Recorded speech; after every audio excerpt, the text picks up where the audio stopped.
joking. I'm glad you're surprised. This looks promising. Nice paper-covered board, stamped with a wreath, and in here the character, Jew. Have you ever seen that? Yes, I've seen it on there, but Do you know what it means? No. It means long life.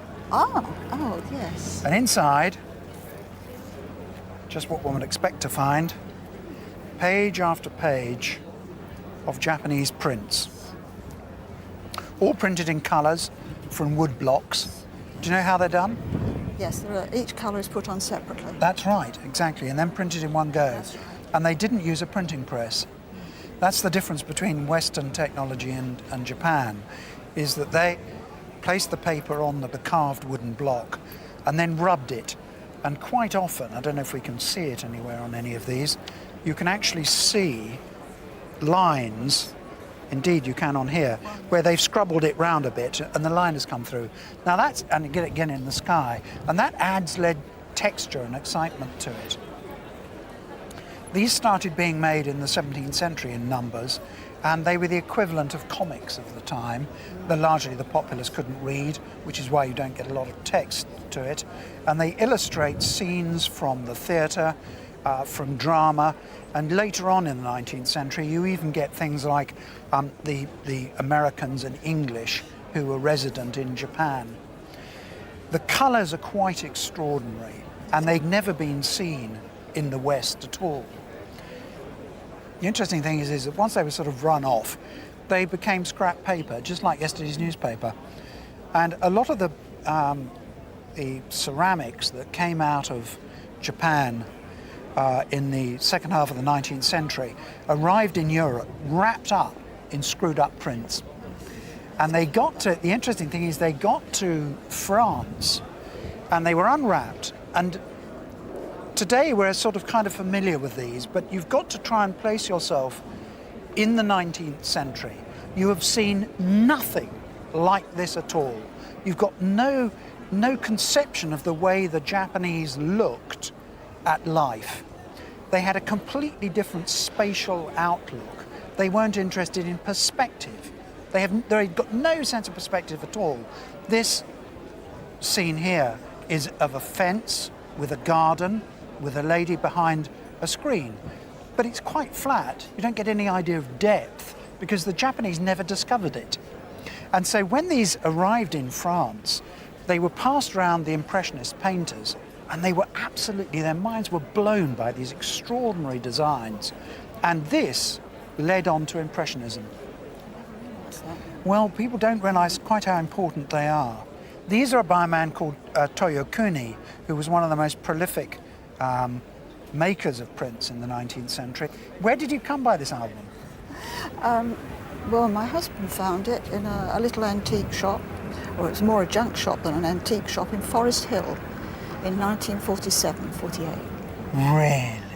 And we paid 25 shillings for it. A pound or so. I mean, quite extraordinary. His interest in it was because he was interested in swords and... oh, right. Well, we've got quite a lot of... quite a lot of sword play in it. Yeah. And that's why... The interesting thing about a Japanese book is that once you've got to the end, you move it over here, That's it. and you Come turn back it the other over, and way. then it runs back the other way. So it's on both sides. So you get twice as much for your money. In fact, there is going to be about... Do you know how many there are in here? Oh, I can't remember now. We did count at one time. I think there are about 40 in here. I think that's about it. So It's 40 about 20 times each way. 2 is 80. I mean, the album's going to be worth 20 to 30 pounds per page. Oh! We're looking at somewhere around £2,500 to £3,500. Really? 25 shillings has worked into £2,500. Not a bad buy. Thank you very much for bringing it in. Thank you. Thank you. This is such a good Beatrix Potter letter that I feel I have to read it all the way through. Here it is, to Bolton Gardens. Well, Bolton Gardens now is a children's playground, which I think is a rather nice thing. It starts, "My dear Marjorie, Miss Woodward sent me such a nice little letter which you had written for me, and I was so much pleased to hear about your little white bunnies. My bunnies are always brown, but I had once had a clear white rat with pink eyes, and I don't know if he wrote letters, but I think if he did, he would look like this. And there's this wonderful little picture of the little rat, and she's actually put in little pink eyes there, which I think is tremendous. And then it goes on. He was always very fond of quill pens, and once he stole a stick of sealing wax and 2 matches, and another time he put his nose into the ink bottle by mistake. So I think he must have wanted to write to you. He was very fat and lazy and spent most of his time in bed, and here it is, this wonderful pink rat again, in bed. When he was awake, he was never out of mischief, but he was so very good-tempered. I really could not scold him, not even when he ate 2 fingers off a new pair of gloves. His name was Sammy. He used to come running after me when I called him, just like a little dog. I was very sorry when he died. I've got a rabbit and a squirrel now. I bought 2 squirrels, but the one I called Nutkin, and here is a picture of Nutkin, who was much the handsomest, was so very savage I was obliged to take him back to the shop. So I only have one now called Twinkleberry. He's getting quite tame. I made a little sleeping box for him. My little bunny is sitting on the table, licking my hand all the time. There's the sleeping box for the squirrel. I am writing so that I can hardly hold the pen. So good night, and you and Keith shall have another book next Christmas from yours affectionately, Beatrix Potter. And there's kisses being sent by the rabbit and the little squirrel, the squirrel Twinkleberry. Well, that's lovely. Now tell me about it. Who is it written to? It's written to my mother. How did you know Beatrix Potter? My grandmother was an artist, and she had met Beatrix Potter through Miss Woodward, who was an illustrator of children's books. Right. Well, this is written in 1903, and Beatrix Potter had really only just started on her fame, I suppose. 1902 was the date of Peter Rabbit. 1903 was Squirrel Nutkin, I think.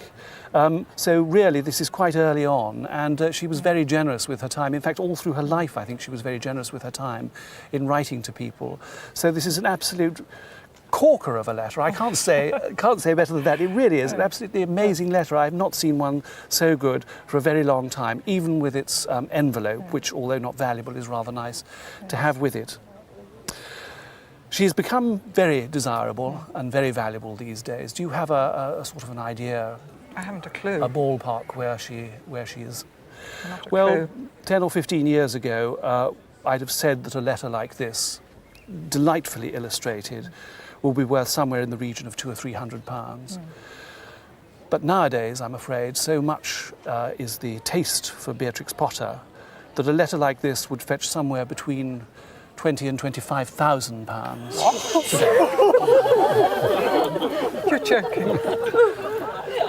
I'm glad you're surprised. In the year 1476, Geoffrey Chaucer, who was working in Bruges at the time, moved his printing press to London, to Westminster, to within the precincts of Westminster Abbey. And there he set up a press and he printed the first book printed in England with movable type. And that book happened to be the most important piece of Middle English literature ever written. And it was, of course, the Canterbury Tales. Now, this is not the first edition. This is not the 1476 edition. In fact, if we look at the title page, the works of Geoffrey Chaucer, newly printed with divers editions, and this wonderful armorial title page, we see, virtue flourisheth in Chaucer still, though death of him hath wrought his will. And the date here, 1560. So this makes it, in fact, a 5th edition of the works of Chaucer. And if we turn to the Knight's Tale, which is number 1, we have the most gorgeous woodcut illustration there. And we have this wonderful black letter, which typifies the printing of this period. And also wonderful paper, too. I don't think they made better paper. And looking through this particular copy, there are very few stains. There's very few finger marks. It's the crispest, cleanest copy that one could possibly wish for. And if I turn to the colophon right at the end here, we can see who it was printed for and the date. Here we are. Imprinted at London by John Kingston for John White, dwelling at Pool's Churchyard, anno 1561. So they started in 1560 and finished it, which is at the end, in 1561. Now the binding, again, is remarkable. Now it's lacking its clasps here, which is understandable because these often did wear off. But there is the remains here of a very fine blind stamped calf binding. Now this style of blind stamped calf came from the continent and was used not so often over here in our book decoration. The spine has, if we look at it, has been taken off and a new spine put on with the old spine laid down on top of that. But indeed, the work was done such a long time ago that it's actually splitting here.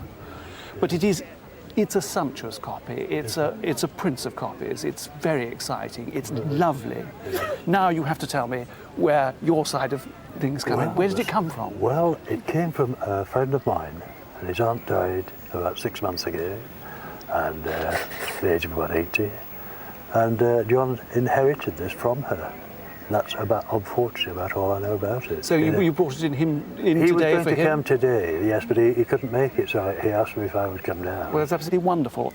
Now, if this was the first edition of the Canterbury Tales, we'd be talking somewhere in the region of £850,000. But don't get excited, please. I only did that to wind you up slightly. Yes. Don't mind them getting round. This is the fifth edition of the complete works of Chaucer, and in my view, books of this age and this quality are stunning value.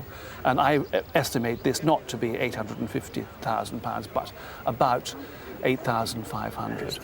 Yes, it's a wonderful book, and thank you so much for bringing it in. Well, thank you very much for explaining to us. It's superb. Thank you very much. I can't believe how bright and colourful a funeral procession is. Here is the carriage of Her Majesty the Queen and two of Her Majesty's suite, and we go on. This is so colourful. The British Army, the Highlanders, looking as bright as they possibly could. You must have kept this extremely well out of the way. And look at all this colour. It's just absolutely magnificent for a funeral service. And here, Chief Mourner, the Duke of Wellington. Well, this, of course, is the Duke of Wellington's funeral. And here is the man himself. And look at that for colour. That is the most incredible plate, isn't it? It's fun. You know, all this is cast iron. This is all cast iron. When I was a boy, you could actually go and see this in St Paul's Cathedral, where he was buried. And so the legend goes that this was all so heavy that they couldn't get it up Ludgate Hill. He was 2 hours late for his own funeral, which I think is a wonderful, wonderful thing to be. Why not? And so it goes on. It really is absolutely magnificent. So tell me about it. Well, I must get the right number of greats. I think it's 2 greats. Great-great-grandfather, through a friend, had a ticket somewhere on Ludgate Hill in order to see this procession. And I think I'm right in saying this was only produced about a year afterwards. It probably took quite a long time to produce it. Absolutely. And he bought it afterwards. I think the receipt is Well, actually you see, in the front. you're absolutely right. I find this absolutely fascinating because I've never seen a receipt from Ackermann's before. One panorama, Duke's funeral, not Duke's of Wellington's funeral, 31 and 6. Expensive. I mean, that's incredible. And this note here, my father, James Passmore, saw this procession from a window in Ludgate Hill and paid 20 guineas for their seats. That must have been a lot of money in 1852. But I mean, surely you couldn't buy a house in 1852 for that sort of money. I just think it's quite incredible. It does need some repair. Inevitably, as time has gone on, it has fallen apart in a few of the folds. But it is an absolutely wonderful thing, and of course stretching out to 10 whole feet. Well, I suspect that even in the condition it's in now, it's probably about £1,500 to £2,000. But it is magnificent. Thank you so much. Thank you. I can tell from the quality of the binding that they are something special. That is a wonderful quality green Morocco binding. We've probably got a binder's name in it somewhere. Yes, that's the binder's name. Oh, fascinating. R. Ingleton Drake binder. Now, more than that, we've got a Victoria signature here, haven't we? Yes, we have, yes. And this one as well? That one as well, yes. Right. They were 2 books given to my children's great-great-grandfather. I see. On her visit in 1889 to North Wales, and she stayed at Palais Hall, which was the family home then. That all makes sense. They are, in fact, the famous leaves from the Journal of Our Life in the Highlands, written by Queen Victoria, and this is more leaves from the journal. So, a sequel, as it were. Now, what we've got there is a facsimile autograph, Yes. and what we have over here is the real autograph. Yes. Now, that's a very fine inscription. It looks to me as if it's all been done by Queen Victoria. Now, that in itself is uncommon. More often than not, the inscription would have been done by a secretary, and then it was simply being signed by the Queen. But the slope of the hand, the colour of the ink, all tells me that she's done that all herself, which is most uncommon. So she obviously valued Mr. Robertson and was very pleased to have visited him. I love this as well. That was the house, Palais, where she stayed, and it was built in, I think, the 1870s by this Henry Robertson's father, and he sadly died just before her visit. So he was the host to her. Right. And that was dinner, which looks rather good. It does look rather good. Her Majesty's dinner, August the 24th, 1889. All in French, but if I'm correct, she ended up with creme brulee. Very delicious. That's very nice. That's very nice indeed. Well, these are unique. They are in remarkably good condition. What value can I put on them indeed? We've got all the right points. We've got a quality binding. We've got both volumes. We've got the complete set, as it were. We've got them both autographed, which is absolutely splendid. On the open market, 5, 6, perhaps £700. That sort of level on the open market. So you're telling me you got all these from car boot sales? Except for that one. Oh, amazing. Why do you like Ian Fleming? Well, I don't know. The artwork on the books, it was when I started collecting the paperbacks, I just found the artwork interesting. And then after that, then I started to look at the writing of Ian Fleming. When I bought this book here, I think that was about 3 years ago. And when I was reading it, I found that this guy here, James Bond, I'm not sure whether that was the inspiration for the James Bond character. And that is what I wanted to know. That's what you want to know? Yeah. Well, James Bond was an American ornithologist. Right. And he'd written the field guide to the birds of the West Indies. Ian Fleming liked to go to the West Indies. Yeah. So there was a link. And Ian Fleming had read James Bond's book. Right. In a way, what he did was he just grabbed his name and he used it. After that, they got to know each other on a personal basis. And so this is a collector's item in its own right because of the connection. I didn't realise that. So it's very amusing. The unusual thing about the whole collection is that most of them are in just such beautiful condition. Picking up at car boot sales, they tend to put them in cardboard boxes on damp ground, and the damp comes through. Like there's one or two. I think there's that one there. What, Diamonds Are Forever? Yeah, the edge went because it was in a damp box. Yes, you can see there's a bit of damage, and that, in terms of the first edition, that makes a crucial amount of difference. Right, okay. And this would have been worth a few £100s, and it's probably reduced its value to more like 2 or 3 with the damage on the edges here. Dr. No's another very good one, which is now worth about £300 or £400. Altogether, on this table, excluding Casino Royale, we've probably got in excess of £2,000 worth. Good God. Do you know this is the first book he ever wrote? Yeah. Yes. Yes. And it's, from a collector's point of view, in Casino Royale, it has a tremendous premium. This is the book that, in a way, launched his career. Right. And it was published in 1953. If I told you it was worth a few £100s, would you be surprised? Don't know. What about if I told you it was worth a few £1,000? Thousands? Yes. Yes, I would be a little bit shocked, actually. You would be a little bit shocked, wouldn't you? I would, yeah. And if I said to you that recently it's been fetching between £5,000 and £7,000 at auction? Never. And you say you bought it at a boot sale? Yeah. Wow. Do you remember how much you paid for it? I can't, actually. Most of the books cost between 50 pence and £1. Well, there's a return for you.